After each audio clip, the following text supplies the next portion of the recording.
Hallelujah. इस भाई का नाम जशपाल है और ये भाई कठुआ के रहने वाले हैं। इनकी गवाही ये है कि पिछले 6-7 महीनों से इनका जो कान है वो खराब था।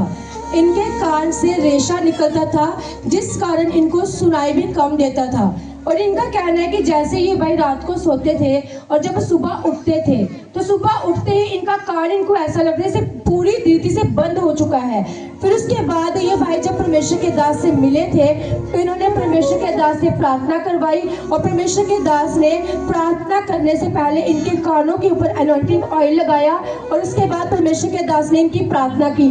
और इनका कहना है कि जैसे ही वो अनॉइंटिंग ऑयल इनके कानों पे लगाया गया और जब परमेश्वर के दास ने प्रार्थना की तो इनका कान जो है वो उसी समय पूरी रीति से खुला। इन्होंने सुनना शुरू किया और इनका जो रेशा निकला वो भी पूरी रीति से बंद हो गया। परमेश्वर इनको छुटकारा दिए। छुटकारे के लिए भाई परमेश्वर का और परमेश्वर के दास का